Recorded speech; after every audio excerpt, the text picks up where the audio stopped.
Olá, pessoal, tudo bem? Então, hoje nós vamos falar um pouquinho de características temporais em sistemas de tempo real. E vocês vão notar que a coisa mais interessante sobre esse assunto é que, se mal projetado, talvez o sistema de tempo real ele vai responder pior do que um sistema de laço infinito ou até um sistema cooperativo vai responder melhor que o sistema primitivo. Então, entender um pouco essa característica de como que funciona o gerenciamento de tempo num sistema operacional de tempo real é importante para a gente conseguir projetar bem o sistema, né? Então, vamos lá. Bom, a gente pode classificar as tarefas de tempo real a partir da consequência de cumprir ou não cumprir um prazo, né? Um deadline, né? Então, essas tarefas, elas são ditas críticas se eu, quando não cumprir o prazo dessa tarefa, eu causar uma falha muito grave no sistema, né? Então, se eu pegar novamente aqueles exemplos clássicos, eu tenho um sistema de controle daquele Segway, né, que é tipo um pêndulo invertido. Se o sistema de controle atrasa, pode ser que a pessoa caia, né? Se eu tenho um sistema de um freio ABS, se o freio ABS atrasar, talvez vai aumentar o tempo de frenagem e com isso vai ocorrer um acidente, né? Então, esse tipo de falha, ela é irreversível, então por isso essas tarefas são ditas tarefas críticas.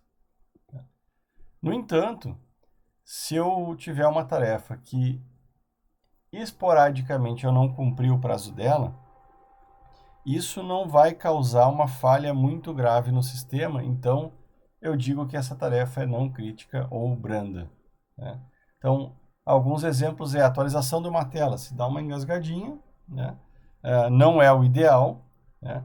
Mas se for para que tarefas críticas consigam resolver os seus prazos, é melhor que a tela atrase do que o controle atrase, né? A gravação de um dado num cartão SD, se ele atrasar, ninguém morre por causa disso, né? Talvez eu perca um dado ou o dado não fique exatamente na posição correta que eu deveria, ou isso pode causar alguma coisa de tá sempre atrasando, então eu vou estar sempre no 100% do processador se essa tarefa for a menos crítica, né? Então tem várias possibilidades. Num carro, se o vidro elétrico atrasar alguns milissegundos, é problema? Não, não é problema. Então, esse tipo de tarefa são tarefas não críticas. E eu coloco assim, em sistemas embarcados que tem cartão SD e tela, para mim são as mais brandas de todas, né?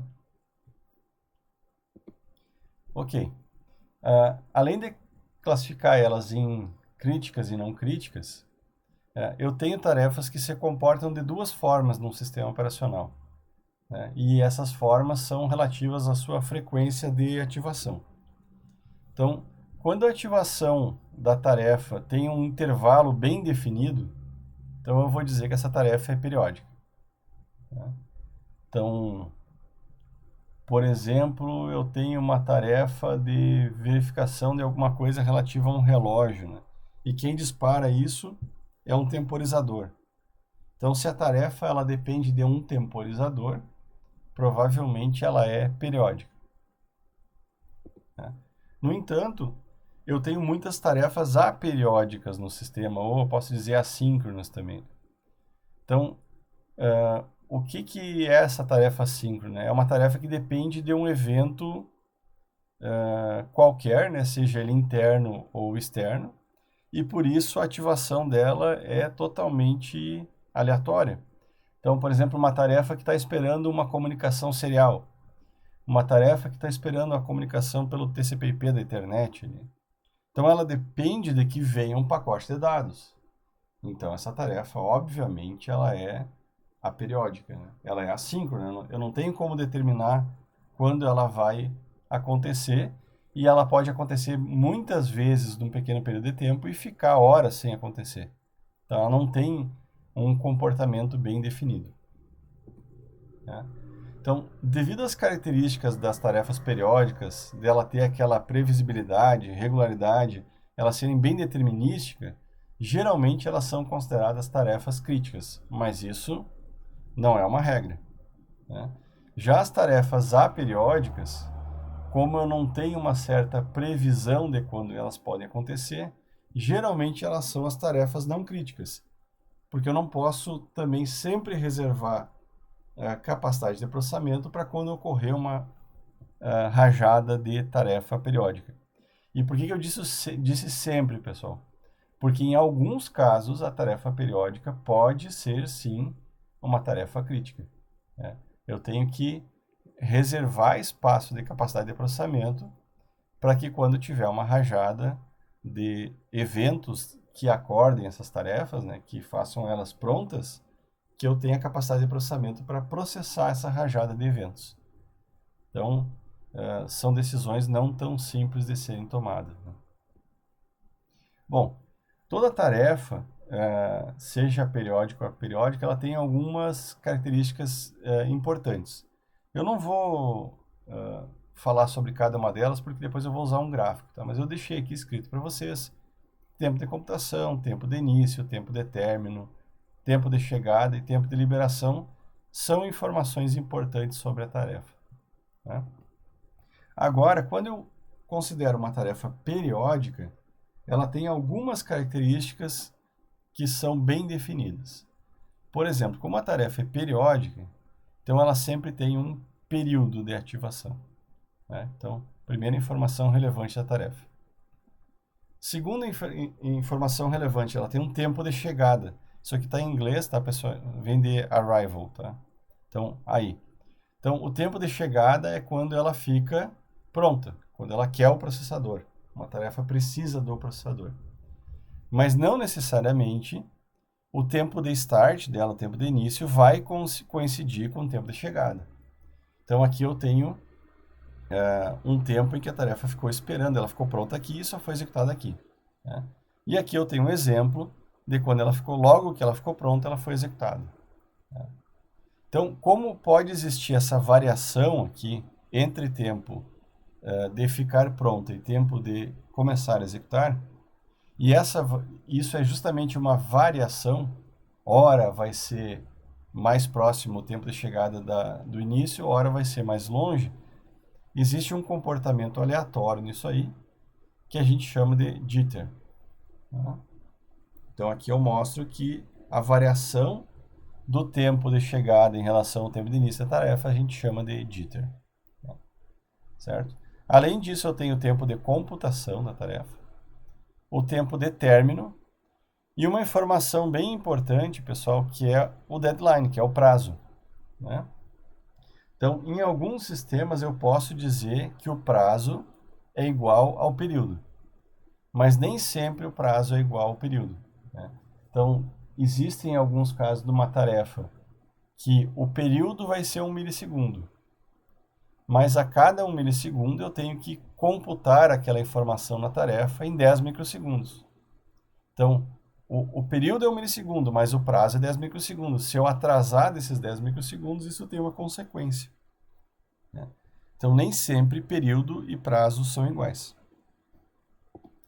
Já numa tarefa aperiódica, eu obviamente não tenho período, né?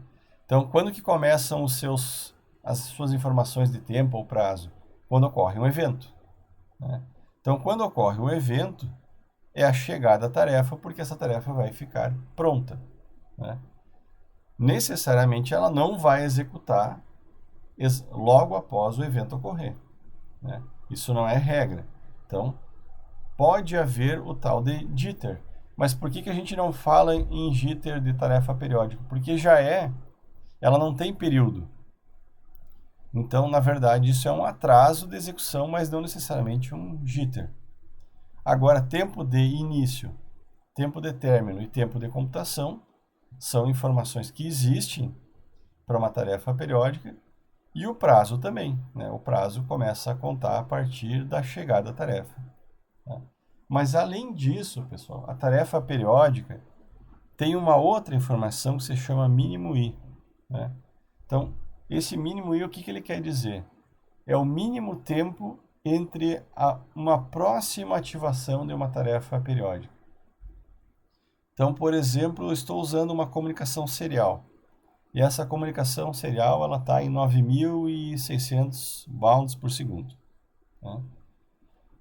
Isso aí, se eu não me engano, dá um tempo para transmitir um byte de 1 milissegundo. Então, não tem como chegar um byte mais rápido que 1 milissegundo nesse caso. Né? Então, o tempo entre ativações, o tempo mínimo de ativação é 1 milissegundo nesse caso. Né? Agora eu estou usando uma comunicação que é mais lenta ainda, que o tempo entre ativações é de 10 milissegundos. Então, o tempo entre chegar um byte e outro, ou chegar um pacote e outro, é 10 milissegundos. Então, esse vai ser o mínimo I. Mas não quer dizer que o mínimo I tem que se equivaler ao prazo. Né? Por quê? Porque o sistema tem que processar mais tarefas, ela não tem só essa tarefa para processar. Então, geralmente, se o prazo fosse igual ao mínimo de ativação de um próximo evento, se desse uma rajada de eventos, 100% do processador poderia ficar dedicado a essa tarefa e isso não é desejado. Né? Então, geralmente o prazo é inferior ao mínimo tempo entre ativações. Eu tenho que conseguir computar essa tarefa em bem menos tempo do que o tempo mínimo entre ativações. Senão eu vou chegar a 100% de processador. E essa é a primeira informação relevante para escaladores, pessoal. Num sistema de tempo real, nunca é desejado que eu chegue a 100% do processador. Porque se eu chegar a 100% do uso do processador, significa que alguém está atrasando alguma coisa. Não está dando tempo de computar. Né? Então, fica claro que as tarefas periódicas elas são representadas por 4 informações, né? O jitter, o tempo de computação, o período e o prazo, e as tarefas aperiódicas por 3 informações, o tempo de computação, o prazo e o mínimo tempo entre ativações. Né? Então é assim que nós vamos pensar as nossas tarefas no sistema. Né? Bom, então nós temos tarefas periódicas e tarefas aperiódicas, e seja uma tarefa periódica ou aperiódica, elas podem ter temporizadores ou timeouts. Né?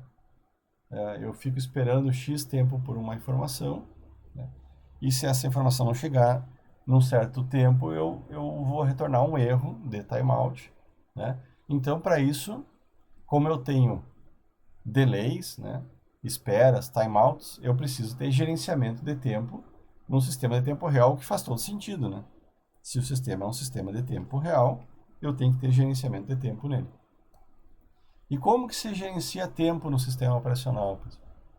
Não tem nenhum segredo. Nós temos uma interrupção de tempo, e essa interrupção de tempo, ela ocupa um certo tempo para ser processada e ela ocorre num certo prazo. Então, essa interrupção de tempo ela tem vários nomes no sistema de tempo real. Eu posso chamar de tick timer, eu posso chamar de marca do sistema, se eu estiver falando em português, eu posso falar em batida do sistema. E essa temporização, ela não tem tanta variação, pessoal. Em geral, se utiliza 1 ou 10 milissegundos. Num sistema muito não crítico, talvez se use 100 milissegundos. Por que essa interrupção de tempo, que eu estou chamando de marca de tempo aqui, e notem que eu reservei um espacinho de tempo para processar esse tempo. Né? Então, imagine isso aqui como uma linha do tempo, e aqui é um tempo de ocupação do processador.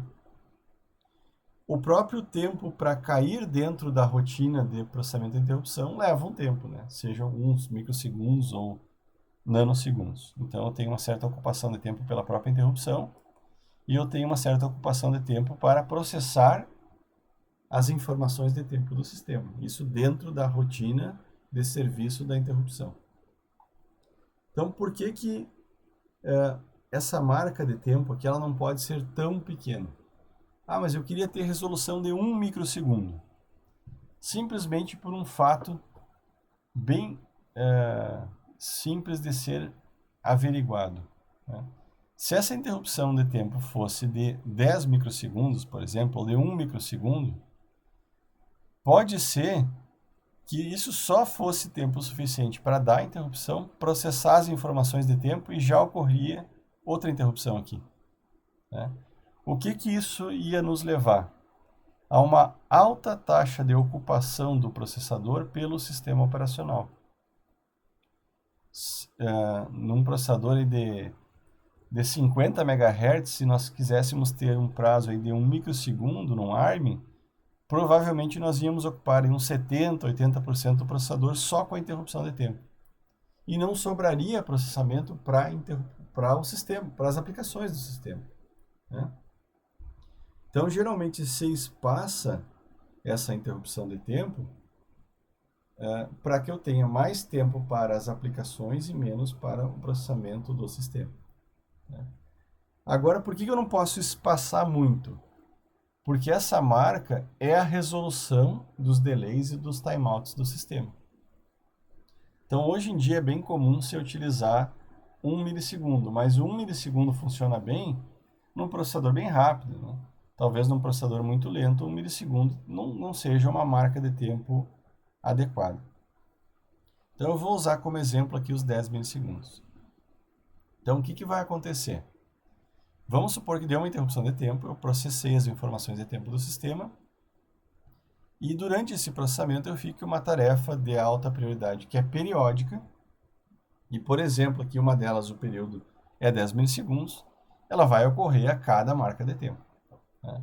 Então, quando eu saio dessa interrupção, o que eu vou executar? Essa tarefa de alta prioridade. Após o tempo de processamento dessa alta prioridade, suponham que também eu tinha uma outra tarefa de menos prioridade que também quer executar. Então, quando que ela vai executar? Só após o processamento da interrupção, após o processamento das tarefas de maior prioridade. Então, imagine que o nosso tempo de 10 milissegundos começou aqui, mas a tarefa ela só começou a executar aqui, né? Então, eu diria ali que já passou uns 4 milissegundos. E ela também tem tempo de processamento.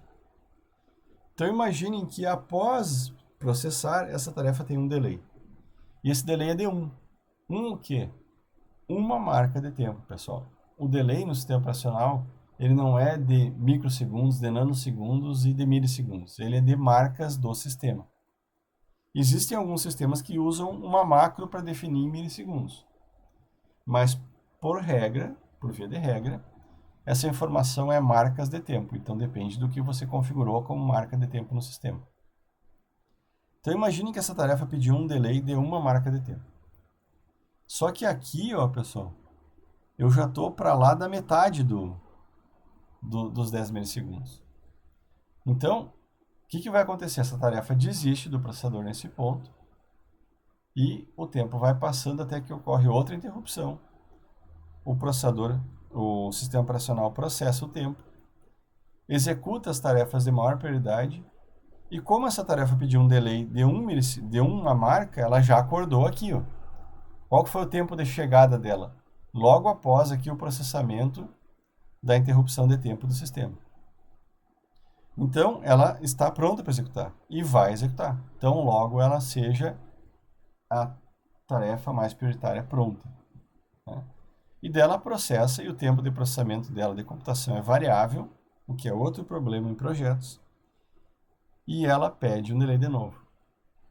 Então, notem, pessoal, que em vez de ter um delay de 10 milissegundos, na verdade, nesse caso aqui, ele ficou de 7 milissegundos, né? Por quê?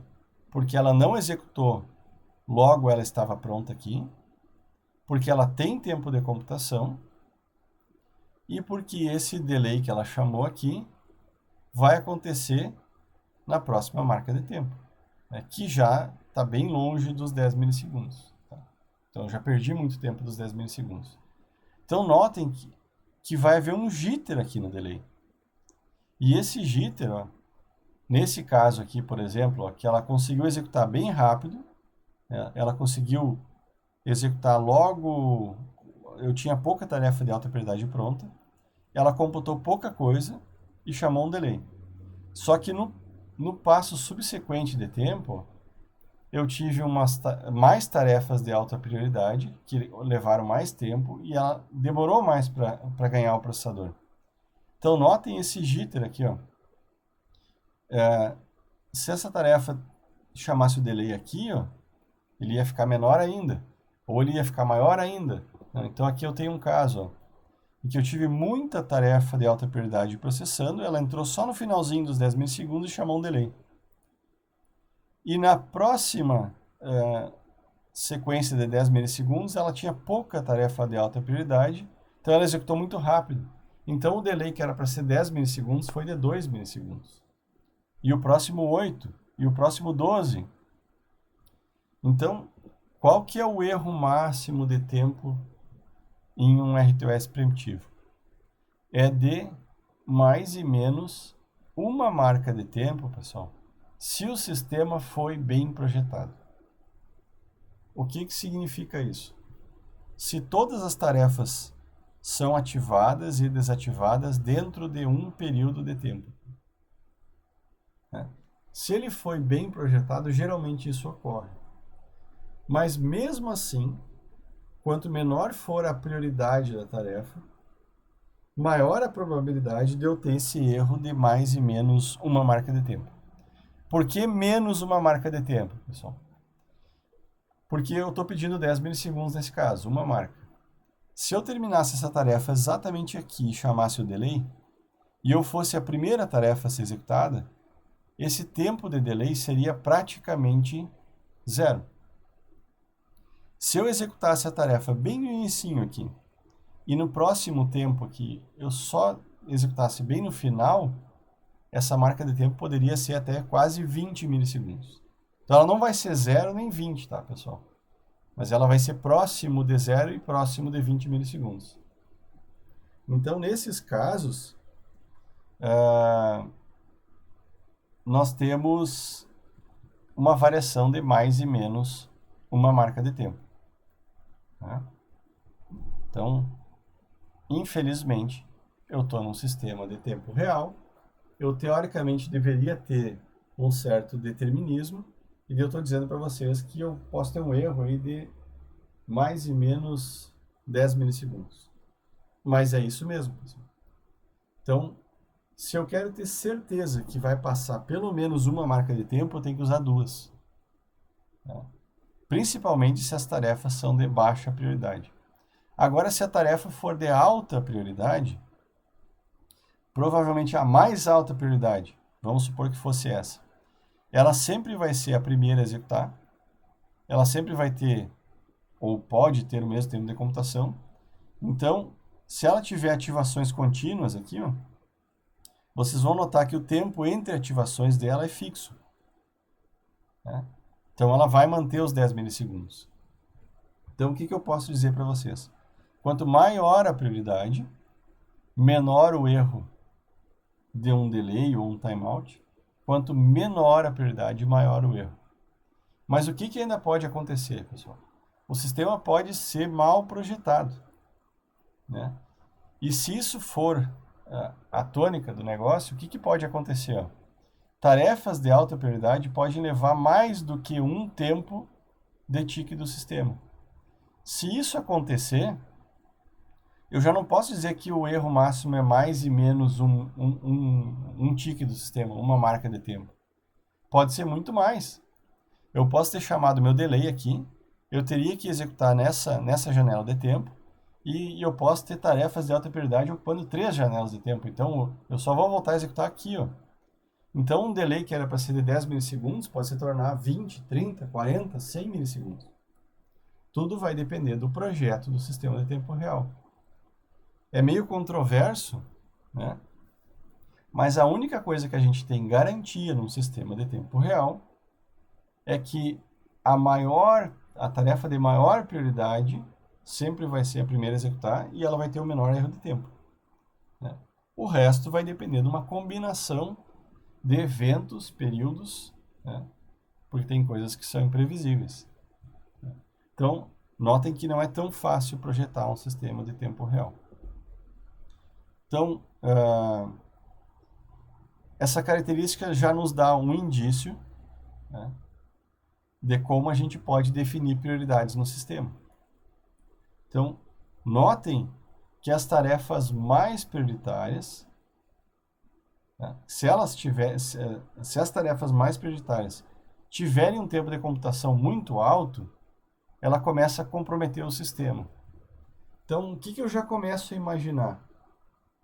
Que tarefas de alta prioridade talvez não deveriam ter tempos de computação muito alto. Concordam? Porque se eu tiver muito tempo de computação em tarefa de alta prioridade, eu começo a comprometer a correção temporal do sistema. Então, provavelmente, prioridade tem a relação com o período de ativação, que a gente já falou que tarefas periódicas podem ser mais prioritárias ou mais críticas. Então, a gente tem dois indícios aí. Que o período pode ter uma relação com a prioridade e que o tempo de computação pode ter uma relação com a prioridade. Então, carreguem essas informações para a nossa aula de escaladores. Então, foi uma informação rapidinha sobre gerenciamento de tempo em sistemas de tempo real, pessoal. É isso aí, até mais.